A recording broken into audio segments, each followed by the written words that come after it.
Good afternoon, Mr. Farrell. It's a pleasure to welcome you to Georgetown's campus in Washington, D.C. Just to get us started, my name is Trip Gorman, and I'm a sophomore in the School of Foreign Service. And my name is Phoebe Martin, and I'm a sophomore in the McDonough School of Business. I wanted to echo Trip's enthusiasm. It's a pleasure to have you here today as our first speaker. Well, enough about us. Our guest today is Mark Farrell. Mark graduated from Loyola Marymount University with a Bachelor of Arts in Political Science before pursuing a Master of Arts in Politics at University College Dublin. He then went on to earn his Juris Doctorate at the University of Pennsylvania Law School before practicing law at Wilson Sonsini in Silicon Valley.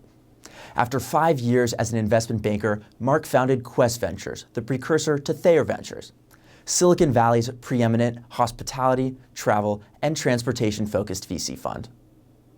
During his time as managing director at Thayer Ventures, he ran 2 successful campaigns for San Francisco's Board of Supervisors. Over his 7 years as District 2 Supervisor, he ushered in an unprecedented era of financial stability for San Francisco as chair of the Budget and Finance Committee. He successfully attracted Superbowl 51 as a founding member of the Superbowl Bid Committee, and introduced gun control legislation, which notably closed the last remaining gun store in San Francisco. After Mark was appointed the 44th mayor of San Francisco in 2018, he championed an ambitious project to bring internet access to all San Franciscans, fought for cleaner and safer streets, and was commended as the city achieved its highest bond rating ever. Since his time as mayor, he has continued his work at Thayer and served as a board member for PropTech Acquisition Corp., a real estate technology SPAC. So we wanted to go ahead and get started. Obviously, we're here today at Georgetown, which is a Jesuit college, and you also attended a Jesuit high school and college. We were curious, how did attending these schools shape your worldview? Well, first of all, nice to be with you both, and thank you for having me on campus. And it's great to be at a Jesuit institution, of course. Look, I think going to Jesuit schools as a student truly shaped who I am and how life has unfolded for me. Very happy that I have a daughter at a Jesuit high school as well right now, and son's likely to follow. But for me, it goes back to that simple mantra of being men and women for others. And that to me has really been the core of kind of how I've operated through high school and beyond, and college and beyond. For me, I always had a passion for giving back, and it didn't matter if it was at work, in the broader community, in politics. For me, that was just personally something that drove me. Not everyone has that, not everyone has to have that. But for me, it was always very meaningful, continues to be to this day. Still very involved in my community in San Francisco, where I was the mayor and worked for City Hall for a number of years before that. But it's just simply kind of part of who I am. And I credit 100% the Jesuit schools and the Jesuit fathers and the priests and just really the institutions for really creating that and fostering that kind of in who I am and hopefully who the next generation of leaders are going to be as well. In addition to your undergraduate degree in political science from Loyola Marymount University, you earned your master's in politics from University College Dublin before earning your Juris Doctorate at the University of Pennsylvania Law School. How do you think these degrees affected your early career progression? Super meaningful, without a doubt. I think going to Loyola, to be clear, I went to Loyola Marymount both because it was familiar as a Jesuit institution, but I also had a scholarship down there to go play baseball. That's what really drove me to go to Loyola at the time. And I certainly wanted to, as someone who grew up, my mother's from Germany, my father's from New York. I grew up in San Francisco, but wanted to experience both living abroad, studying abroad hopefully, and then living on the East Coast as well. So I was able to do really both of those things in the course of 4 years. And so going to Ireland was something super unique. Having played Division I sports in college, there's really no opportunity to travel. It's a year-round commitment. And I wouldn't change it for the world, but to be able to live abroad, study abroad was really incredible. And then coming back to Penn, it's an amazing institution, amazing law school. Some of my best friends to this day are from Penn, but it really gave me the opportunity to really enter kind of my career first as a lawyer, and then beyond that, having those, really having that name of Penn behind me, but that experience as well was really meaningful. And I don't want to ever discount that. And it's something that, obviously I'm very grateful for. After earning your JD, you practiced law in Silicon Valley before going on to be an investment banker and then founding Quest. How would you say these postgraduate positions informed your decision to raise your own VC fund? Sure. When I was in law school, I interned back at Wilson Sonsini, which was California's biggest law firm, had its origins and still does, obviously, in Silicon Valley. It's really the big gorilla in the room down there. And it was very clear from the beginning, kind of, in working there as a summer associate, that where I wanted to end up was on the investor side of the table. I saw the auditors, I saw the lawyers, I saw the bankers, and while they all played big roles in kind of everything we did, from venture investments to M&A deals, to public market and capital market offerings from IPOs and so forth, it was really the investors that were driving a lot of that decision tree. And so for me, becoming a lawyer was just the beginning of that process, gaining that experience, working 80, 100-hour weeks over the course of a few years, and then really doing the same as an investment banker, which was really different. Someone coming from law school, I used to operate in Microsoft Word, and all of a sudden my world switched to Excel. And that's the way it was for me for a number of years. But really all of that gave that background into being able to bring that skill set to the table when we ended up starting our own venture fund and then raising funds after that. What inspired you to move back to San Francisco after law school?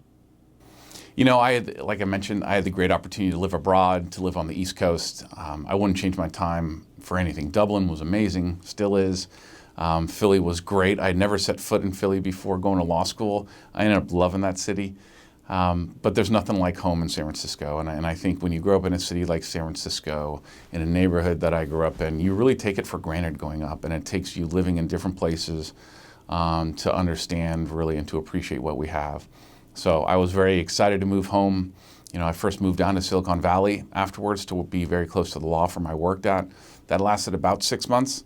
And then moved back up to the city and endured hour-and-a-half commutes each way just so I could be back in San Francisco and enjoy, obviously, the beauty, family, the diversity, everything that San Francisco has to offer was really important to me and part of who I am, so I was excited to be home. So now transitioning over to venture capital, we're curious what motivated your focus in hospitality, travel, and transportation? So when I was an investment banker, it was the time, actually I talked to a good friend of mine, my second day on the job, into 5.5 years, what ended up being a longer career there than I wanted, about how to get out and how to get into the venture and private equity world. I knew pretty quick I didn't like the investment banking world. But it was a great experience and a really good springboard. And talking to Trip earlier about management consulting, same thing. I was actually just about to go to McKinsey after my legal experience, but a friend of mine convinced me to join the investment bank. So after that, I had interviewed over the course of a number of years at different venture funds, PE funds, had a few offers, but was never really the right fit for different reasons each time. And I had done a number of deals as a banker in the travel space. So HomeAway, which is really, believe it or not, before Airbnb came around, was a big client of mine. Helped them buy VRBO, which is, both of them still exist today in the vacation rental space. They were big clients of mine, had done other deals in the space, and really met a few other individuals through personal connections, believe it or not, through my mother-in-law, that were starting a venture fund focused on a space that I actually had a bit of expertise in. And I thought, you know what, if I could bring both the legal, the financial background, but also that background doing deals in this space, there was something there kind of for the long term. So that's why I joined the firm, and we started it together and have been after it ever since. What is the greatest challenge you faced in your role as managing director of Thayer Ventures? I think our greatest challenge as a firm was that we started an early stage venture fund from scratch. And that is a wholly different, as you think about a student's value proposition or career progression, than joining an established fund that is much larger, where you join maybe as a junior individual and work your way up the ranks. It's harder. I would suggest to start your own fund from scratch, certainly in the early stage one, because the real precursor to raising larger funds and subsequent funds is a track record. And with seed stage and earlier stage investments, which is what we did in the beginning, it takes longer to build that track record because the gestation period of those companies is much longer. So it makes intuitive sense now, and it's kind of an obvious statement, but I think at the time we were a little bit blinded by that. And so we got into it. I'm glad we did it, because when you spit out the back end, it turns out a larger firm, you own the firm with just a few other people, and it's more rewarding that way, but it's a much longer journey and fraught with a lot of risk. So I would say, really growing the firm over the course of X number of years, 12 years now, has been really the greatest challenge, and just super thankful to be where we are right now. So we had to ask, what are the portfolio companies that you feel have been the most successful or that you're the most passionate about? I think for sure our most successful one has been Sonder, which is a company in the alternative lodging space. We were early Series A investors, Series B investors as well. They're about to go public. Their deal should close in the next month. We're incredibly excited. Yesterday here in DC, I was with the president and CFO of the company. We've loved the team from the beginning. Literally met them inside of City Hall in San Francisco, translated to discussions outside with our venture fund. We're huge supporters of what they do, definitely believe in the long-term vision. I think they're still just getting going, but they've done incredibly well. It's been a great financial investment for us and for our fund. So definitely Sonder would be the one. Among the many big name investments that Thayer has made, we couldn't help but ask about Hyperloop. What specifically about Hyperloop made it an attractive investment for you? So that was definitely one of the ones I drove. And, for me, as you think about, certainly as my background as mayor of San Francisco and having worked in City Hall for 7 years, mobility and transportation, and what's exciting about the industry as a whole is that fundamentally how we are moving around as human beings in a society, certainly within cities, is completely changing in front of our eyes. Back for the past 5 decades, it's been planes, trains, and automobiles, and that's kind of it. And now you have the proliferation of electric vehicles. You have micromobility. I'm sure you ride scooters or bikes around town, city bike share here. Those types of things are really changing how people use cars and think about getting around. And thankfully, DC has a subway, but not many cities do in the US. And so as I thought about travel between cities, as we really look at the macro data in the space, the concept of Hyperloop makes so much sense. The science behind it, I can't pretend to be the one that is a deep scientist to really understand all of that, which is why it took a long time for us to come to invest in the company. But being part of that space and that ecosystem, the board of advisors that still hasn't been publicly announced is really an incredible group as well around that. And so I think being part of a technology that is going to completely change once it's implemented. To me, I think it's like space travel. It's not a matter of if, but just a matter of when. And when that happens, to be at the early stages of one of the companies leading that, incredibly exciting. And actually, we had just got some great news yesterday about kind of how that investment's going. And so we're excited to be part of it. But it's definitely one of these futuristic companies in the transportation space that's maybe not core to what we do, but I think really important that we did do it so we can have a role kind of in that dialogue going forward. So as it is kind of the name of the game in venture capital, we had to ask, are there any deals that you passed up on that you, in hindsight, regret? Sure, it's part of the game. One that just came about recently we were talking about was Toast. It's a company that just went public. They're doing incredibly well. Good for them. We're big believers in what they do. I think we got a little sensitive on the valuation of the round that we were looking at. But in hindsight, a super big mistake. But that's part of what we do. I think it's important. Our firm definitely has an ethos about not buying into the FOMO of any deal. There's always going to be another deal around the table. There's so much deal flow in our space. But when you do have that attitude, you can take a little bit more systematic approach, and you run the risk of potentially not finding ones or kind of not latching onto ones that end up being very successful. And so I'll give you that one, but there's more behind that too. I think it's really important for funds to, certainly early on, and certainly I speak as we've been growing our firm out, to maintain focus. Because if you don't, and we're an industry-focused fund, if we don't maintain that focus and discipline, then investors are going to question what you're doing. I mean, if you deliver great returns, you'll be fine. But in addition to that, if you start to lose focus, I do think it starts to beg questions from the outside. And for us, it's been just so important to not only deliver great returns to our LPs, but really be industry focused. And it's just added to what we do and really kind of created this ethos around our firm and this kind of aura about our firm as the industry insider, as the go-to industry folks.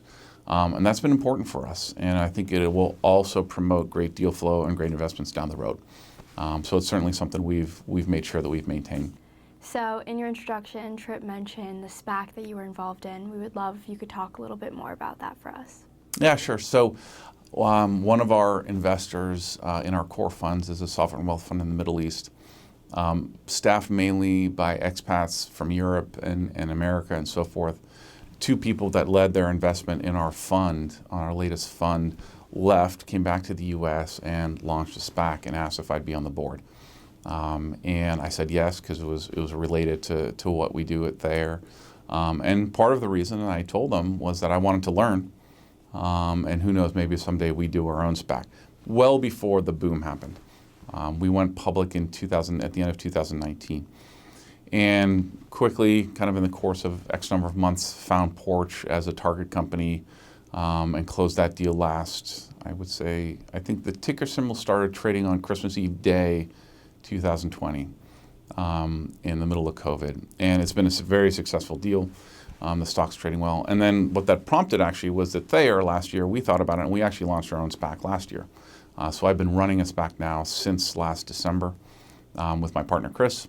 And we announced our deal in June of this year. We're merging with Inspirato, which is a luxury travel subscription business. We're super excited about it. And we should be closing in December. So have seen really the entire SPAC process as a board member and a round trip within 12 months. And now it looks like as an operating member of a SPAC within 12 months, we'll also have a round trip, which is great. It's always good to do good deals in our space. But there are a ton of SPACs out there. I think rightfully so. A lot of these SPACs and the SPAC world in general has gotten beaten up a little bit in the press, and certainly in terms of capital markets. I think with good reason. It's been a really fun journey, and I think there's going to be a place for it going forward. I think there'll be less of them. It'll be more industry and kind of quality-focused firms, hopefully like ours, doing them, that know what they're up to. But as people said, Shaq has his own SPAC. What could go wrong? And I think that's a real question. You start to kind of question all the SPACs that are out there right now, and I think that's the right thing to do because I think that the market needed to be tamed quite a bit. Transitioning to your time in government, how did you balance both your public and private sector careers? That's a great question. I would say, honestly, from dating back to my Jesuit education, I always admire the folks that were going in between the public sector and the private sector and weaving a web of a career that included both. I think if you do it, in some ways people criticize it, right? The revolving door of government, you can hear that criticism. But I also think if you do it right with integrity, there's really ways to add value on both sides of the equation. It was something I was always interested in. My father was an Air Force pilot, so that notion of serving, again, was part of how I grew up and something I wanted to do. Didn't go into the military myself, but so government was a natural inclination ultimately in life. To be sure, I didn't think at all I would run for public office myself or be an elected official. It just happened. Politics and certainly running for office is a lot about timing and opportunity, and that right timing and that right opportunity came up. But for me, I always wanted to do that, and I think that will continue to be part of my ultimate kind of career progression. I think right now it's in the private sector, will be that way for a while, but the future, there's a different chapter in terms of public service, and I'm excited to explore that when the time's right. What prompted you to run for the San Francisco Board of Supervisors? So I'm lucky enough to be born and raised in San Francisco, just like Trip, and it's an amazing city. And super proud to be there and be raising our family in San Francisco as well. When I came back from living abroad and from law school, moved back to San Francisco, and to be quite honest with you, was really dismayed with what was happening inside of City Hall. Maybe I paid a little bit more attention to it than the normal person, certainly in my age. But for me, San Francisco has always been a place that has an ethos about it. It's certainly progressive. It's on the political spectrum more left-wing than basically the rest of the country. But it also represented to me diversity and acceptance and all the things that are right as we think about kind of the future of our society here in the U.S. and beyond that. And I embraced that. At the same time, though, I wanted our city government to be taken seriously. I wanted us to not run annual deficits. At the time, we were literally banning Happy Meals inside of City Hall, and we were on the Jon Stewart show and late night comedy shows being mocked as a city government. And that's not what I wanted. So there's real balance between believing and embracing what San Francisco is and our ethos of our city, but also taking and really running our government in a serious and effective way that can really make a difference in people's lives in a positive way, not in a crazy, lunatic, beyond comedy shows ways. And that's what was happening. And so there came a point in my career where I just started a venture fund where I had some very understanding partners. And it turned out that the house my wife and I bought was a half a block inside of the same district that I grew up in. And our Board of Supervisors, essentially our city council, is elected by districts, geographic districts. And the woman that was in office was termed out, and so there was an open seat for the first time in a decade and a half in that district. And the combination there led to a crazy one night. I might have had a few drinks, and we decided, you know what? I'm going to do this. I'm going to run for office. And I had no idea what I was getting myself into at all. But you know what? Did it. When we jump in with something, we jump in with 2 feet, go whole hog, and you know what? Was lucky enough to win the election about 12 months later. What surprised you most during your time as the 44th mayor of San Francisco?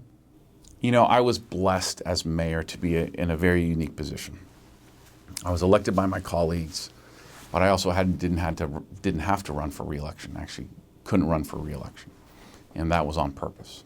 And doing that enabled me to have, I believe it was 6-7 months in office without any restraints of running for re-election and bowing to any kind of groups or organizations or constituencies that I maybe didn't agree with. The people that put me in office were kind of my colleagues across the hall inside of San Francisco City Hall.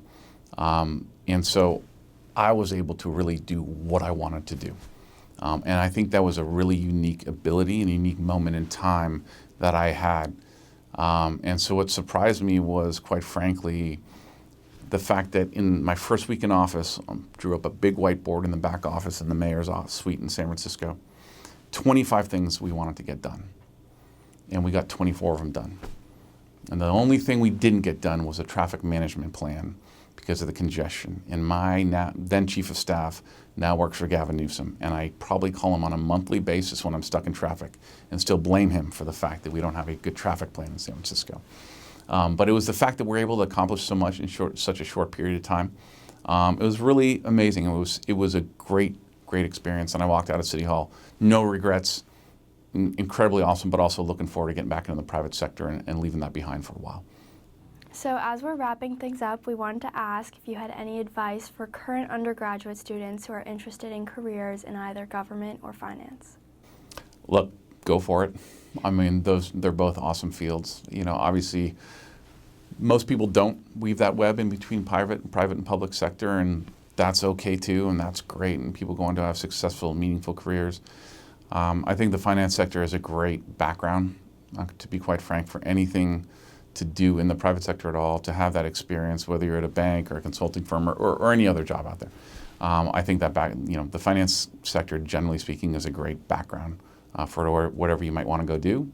Look, in government, I mean, folks that are here at Georgetown, obviously incredibly talented and educated undergrads.